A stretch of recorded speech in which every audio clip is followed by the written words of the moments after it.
Hi, Courtney, back again with more Halloween horror movie suggestions. I didn't make a video yesterday because I just was kind of tired and just didn't get around to making one. But I'm back today and still have plenty of movies to talk about. And like I said, I'm going to do it up until the day before Halloween. Um, so, and if I don't get through all my horror movies this year in videos, I will finish them up next year. And next year I might actually blog about some of the movies that I talked about, and probably do maybe a blog a day or every other day about movies. So of course, in my videos I have a link to my blog. Some of the movies I have talked about I have already blogged about. So, but today got some movies to talk about, and the first one is the remake of The Blob, and it's from 1988, remake of the Blob movie from the 50s, with Steve McQueen. So this is the 80s remake of The Blob, so it's a lot more gory and has a lot more special effects. So in a small American town called Arborville, just a normal small town, one night a meteor falls to Earth, and something oozes out of the meteor, and a homeless man wanders by, and the stuff out of the meteor attaches to it and becomes this blob-like substance. And so basically, yeah, it goes through the town, and it starts eating people. And our main heroine, final girl, is Meg, played by Shawnee Smith. A lot of people know her from the Saw movies. So she has to go around with this young guy. His last name, I'm just gonna call him Flag, but his name's Brian Flagg, played by Kevin Dillon, and they're trying to stop the blob from eating everybody in the town. There's a small role from Erica Leniak in this movie. It's also got Jeffrey DeMunn. Did a lot of Stephen King stuff later, like the Mist and The Green Mile, and it's also got Candy Clark in it, from American Graffiti and the third Amityville Horror movie. So, yeah, the screenplay was actually written by Frank Darabont, who went on to do The Green Mile and the Shawshank Redemption. So yeah, like I said, a lot more bloody and gory and violent compared to like the 50s Blob. But the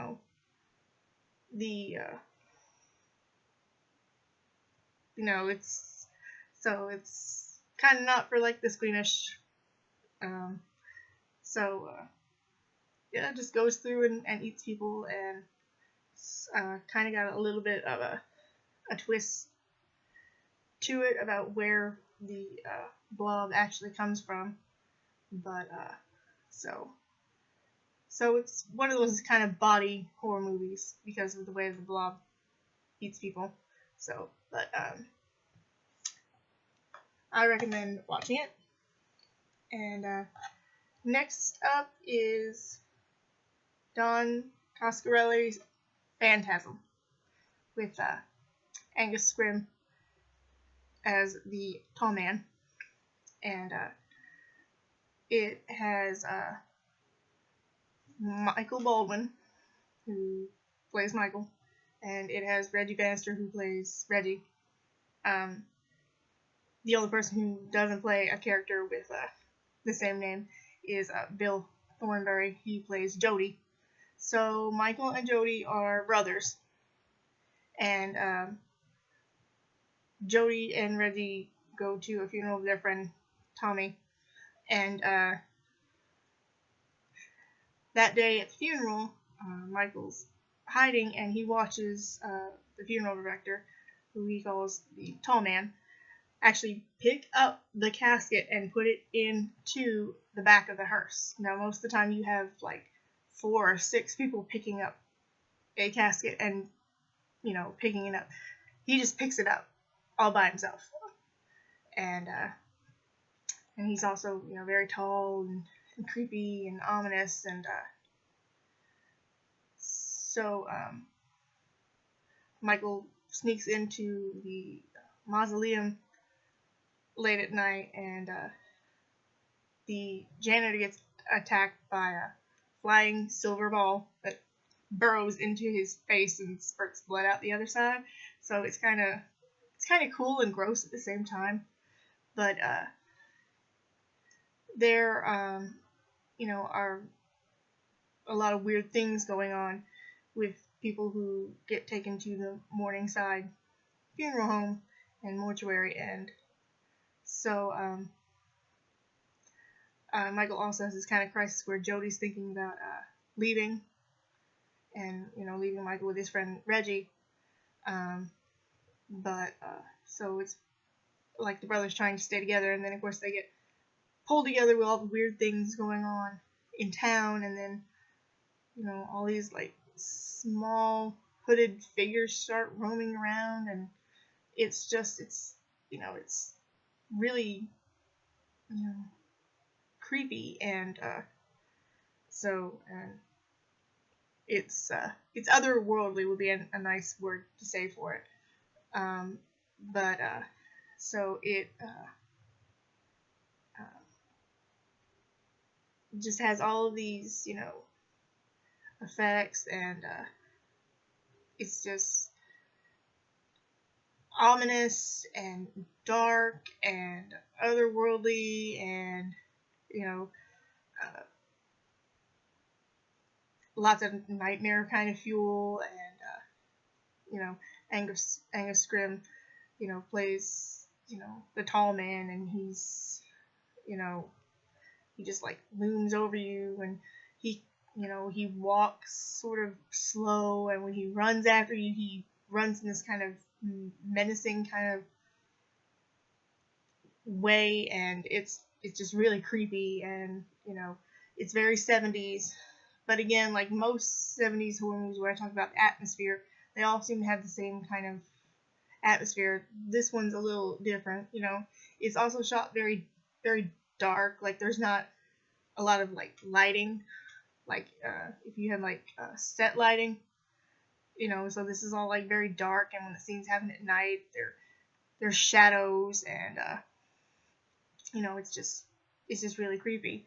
And I got this one. It's from the Anchor Bay collection, and it's just, look at that cover art. It's just amazing, and it's got behind the scenes and documentaries and audio commentaries, and so it also has I don't know why it has a trailer for Phantasm 3 on here, but it does. So, and of course, it has TV spots. This I've seen the other ones in bits and pieces, but mostly I think 2 and 3. I'm not really sure about 4, and definitely haven't seen the 5th one, but I do like the first one. So again, a nice creepy movie to watch for Halloween. I found this one through going through my book that I found that has a lot of slasher movies in it. So just you find stuff that's kind of rare, and not a lot of people talk about them. But this one is called Bloody Birthday, and the front one just has like a cake and fingers for candles, and the there's this little art on the back cover of it that I think was like an alternate cover. They have this woman laid out. I'm trying to get it into a good light. Yeah, they have this woman laid out, and she's got candles across her chest, and got like creepy kids in the background. So yeah, this is a creepy kid kind of movie. So it's from 1981, and so it's an early slasher. It has Casey Martell. Most people know him as Eddie from Growing Pains. Has Joe Penny from Jake and the Fat Man. Michael Dudikoff from American Ninja. Jose Ferrer. Susan Strasberg. And for anybody who used to watch MTV when it was first around in the 80s, there were 2 Julie Browns on MTV. This is redheaded Julie Brown, so not downtown Julie Brown. It's Julie Brown. So yeah, that's kind of interesting to be in it. And so what it is 3 kids are born at the same hospital during the peak of a full solar eclipse. And then what it is out of nowhere, 10 years later, when they're 10 years old, they just start killing people. And I guess that's something to do with the eclipse. I'm not really sure how they explain it, but it has, the movie has a very cheap 80s kind of feel to it. So, kind of, grainy and stuff. And, of course, there's blood and gore, and there's nudity in it, mostly from Julie Brown. I just remember seeing a scene of this a long time ago. A scene with Julie Brown in it, and it just kind of comes out of nowhere. But yeah, these kids, they just start killing people, and and so killer kids because of some weird thing that has to do with the eclipse. It's just a lot of cheesy 80s fun. I mean, like I said, people were like up in arms in the early 80s about all these slasher movies, but this is just kind of cheap fun. I mean, it's not the best movie, but it's got a few laughs, and it's just a weird movie too. Like, I mean, why do the kids kill? I mean, I think there is probably a reason in there, but if there is, I can't really remember it for sure, but I don't even remember if it's kind of like a shocking twist about why they kill or anything, but it's just gory, cheesy 80s fun. That's all it is. So I'd recommend it. Okay, so stuff that's not exactly, funny, kind of more of a serious tone, and this is The Changeling, starring George C. Scott. I really wish I had better lighting in my room. So, but The Changeling with George C. Scott and Trish Van Devere, because my sticker covered up the front with her name on it. So it's kind of a haunted house ghost story kind of movie.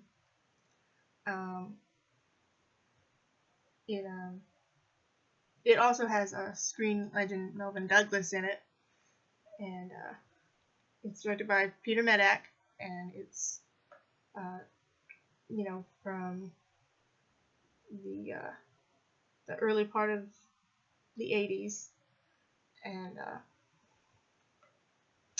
so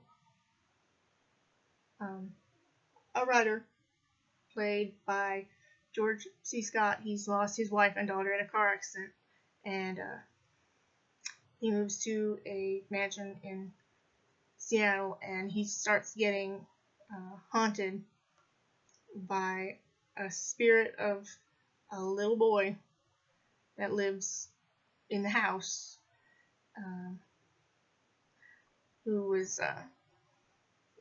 he had to use a wheelchair because, he was born paraplegic. So, but he just starts getting haunted by strange things going on in the mansion caused by the ghost of this little boy, and it's kind of, trying to find out how the little boy died, what happened to him, and of course there's a twist in it that revolves around the title of it being called The Changeling.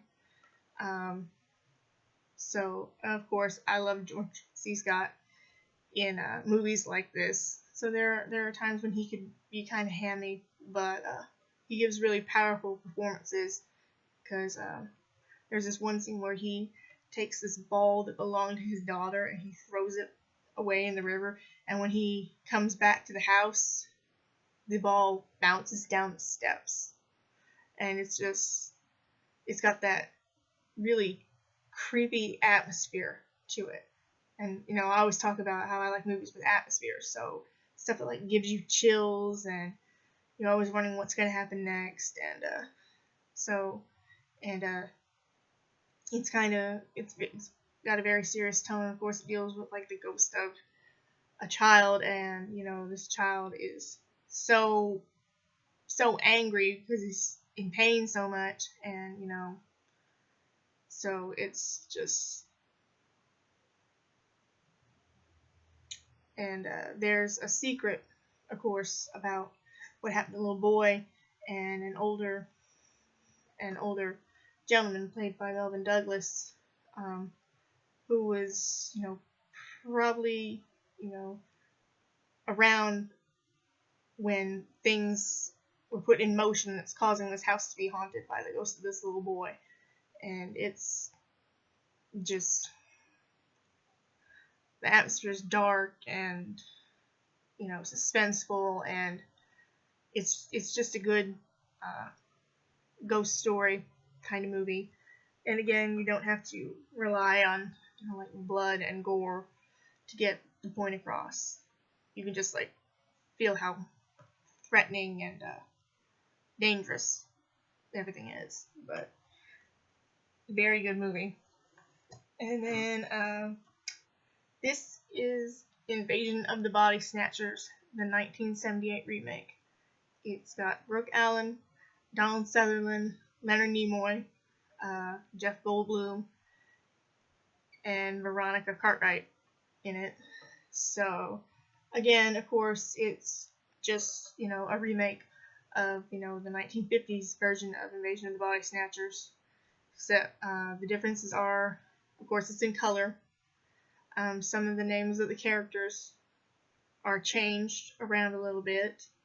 There's also more kind of, shocking, gory kind of effects, because you've got like the pod people and destroying the pods, so everything around that's a little bit more disturbing and darker and bloodier. And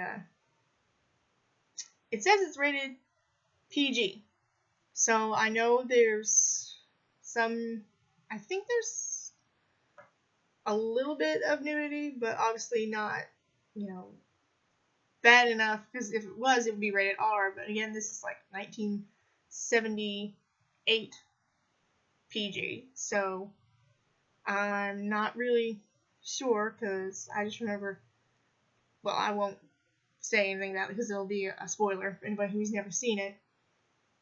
But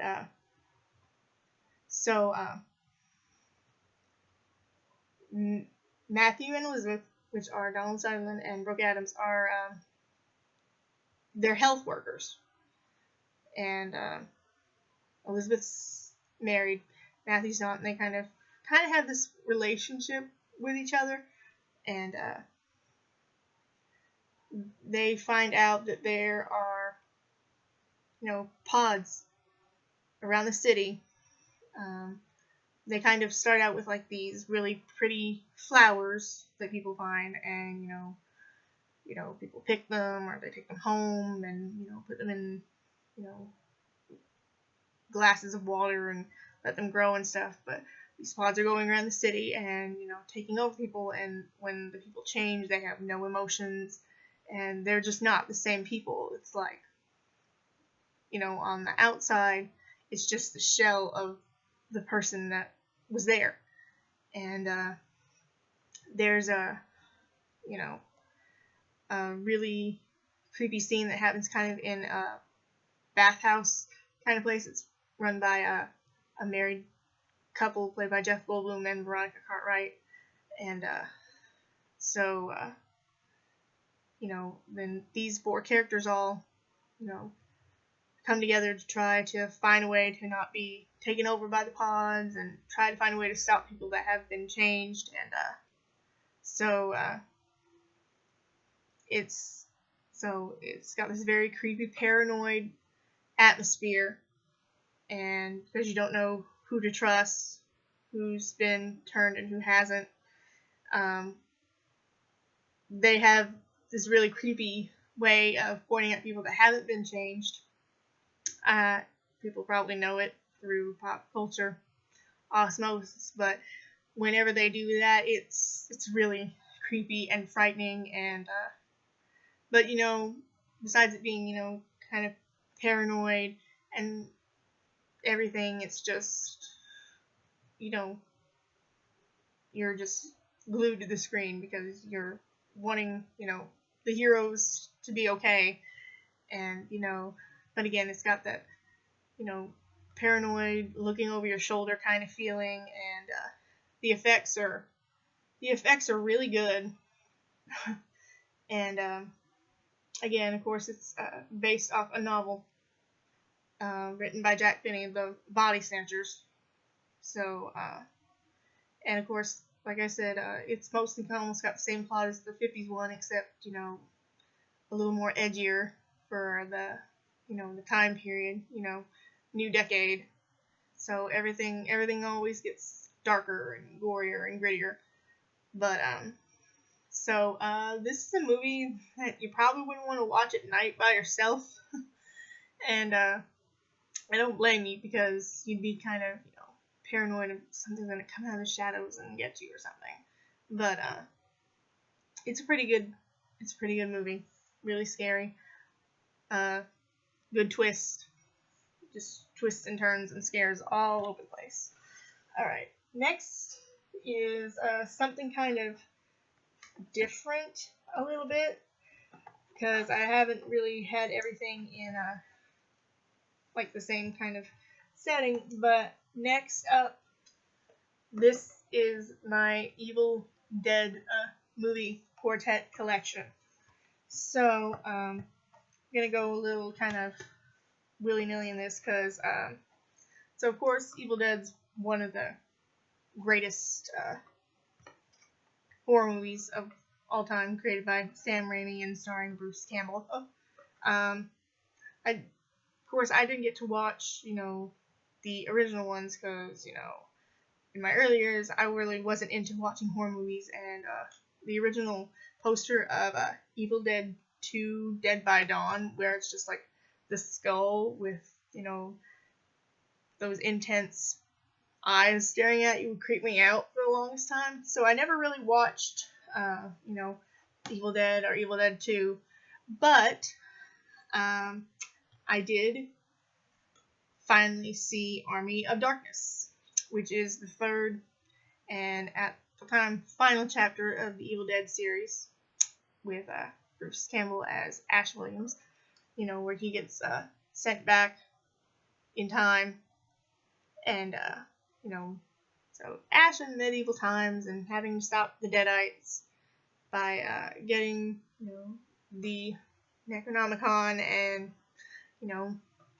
fighting an army of Deadites. And because this is more of the slapstick kind of version of it, which kind of started in Evil Dead 2, but went to like full campy levels in this movie, which is why I could watch it, because it has, violence and horror, so it's rated R, and but, and everybody can quote things from this, and, it's Bruce Campbell being awesome, and so it's a lot of campy fun, and, it's more, black horror comedy than it is straight up horror, and, so, I mean, how can you not like, you know, how can you not like Army of Darkness? So,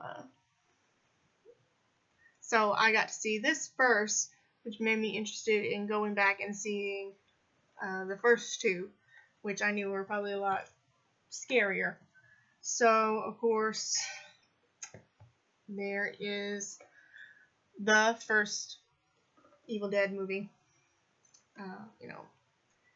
Haunted cabin in the woods kind of movie. So, I like how it doesn't really tell you the plot of the movie. It kind of tells you how it got there. Talking about how a bunch of young filmmakers wanted to, create a horror movie. And, it says in 1979, they had only like $375,000. And, when it came to being, 1982, came recognized worldwide as one of the most ferociously original films ever made. And then 20 years later, this is The Evil Dead like you've never seen or heard. So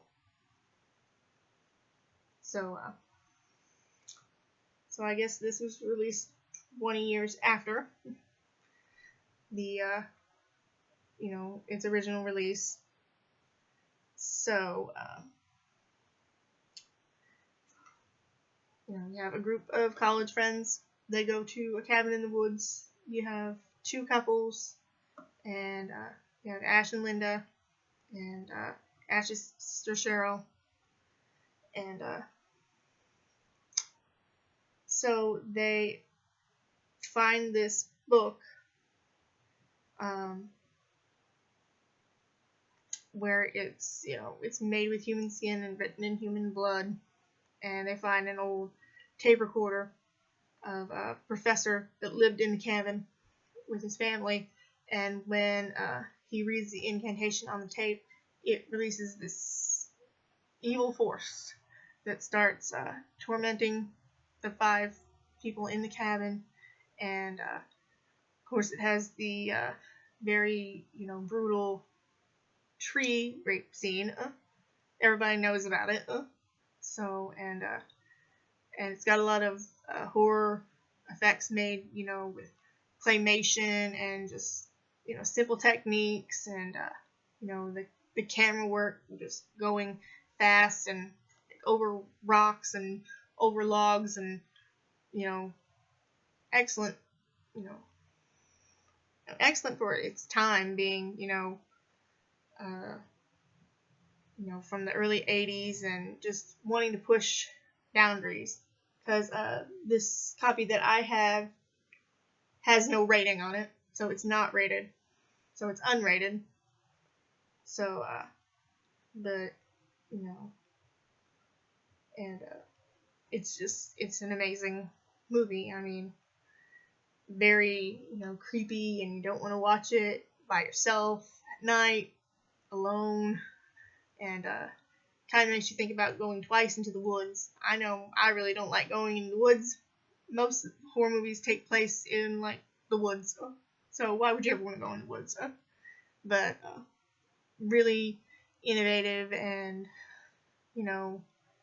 isolated, because it's just these people in a cabin in the woods, and things are after them, and just Evil Dead's just an awesome movie. So, and Evil Dead 2 was when they started to get a little campy and stuff.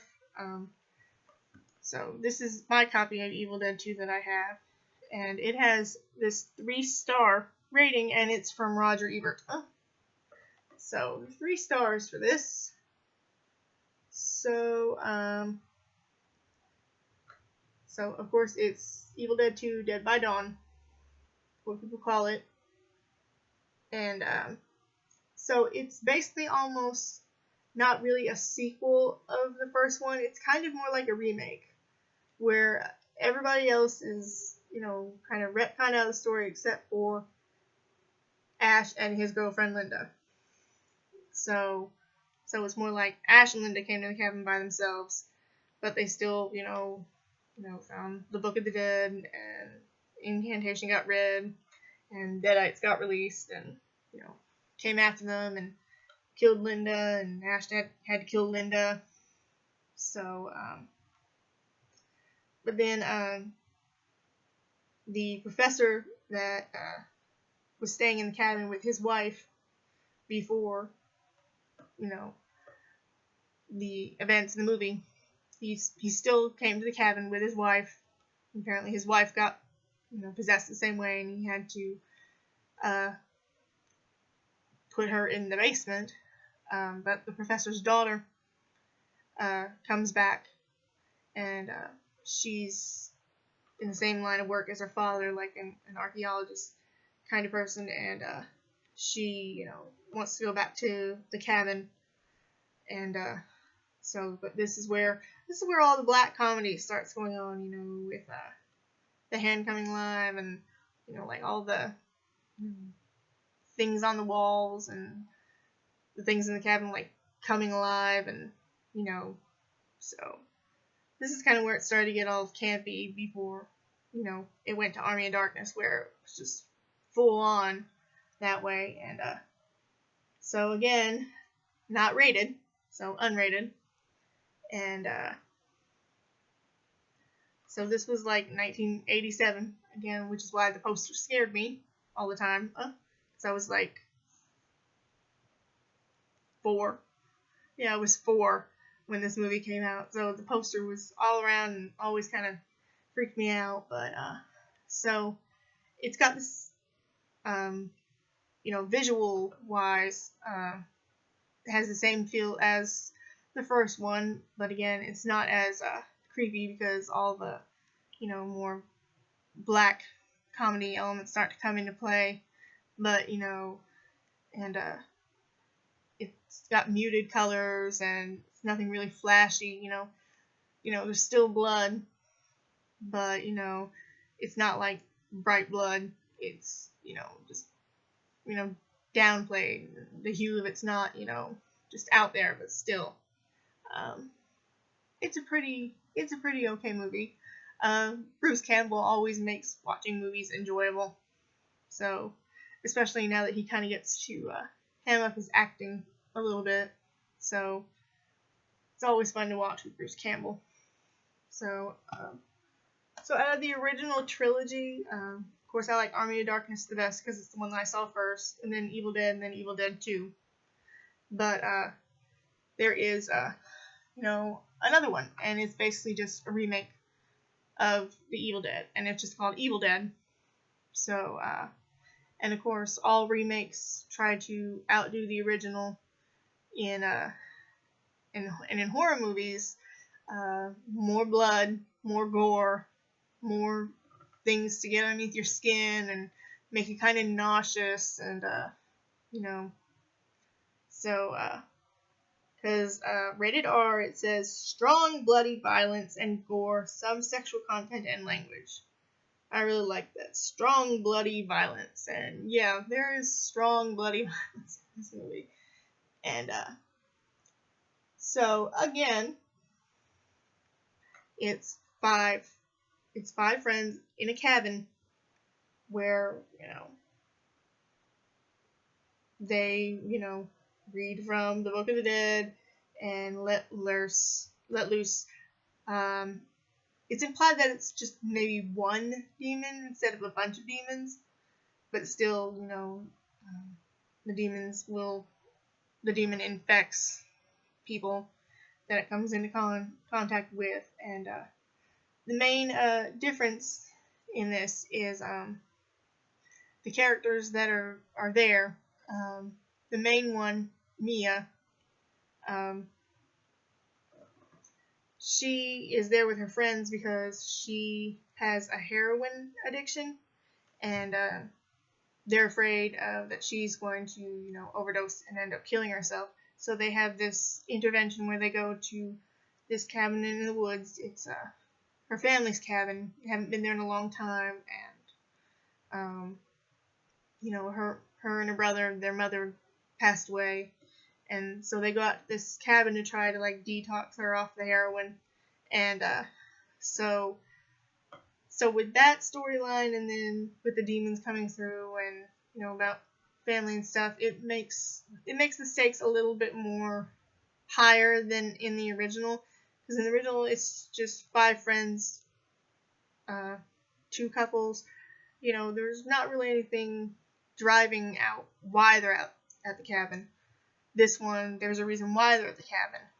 And so, when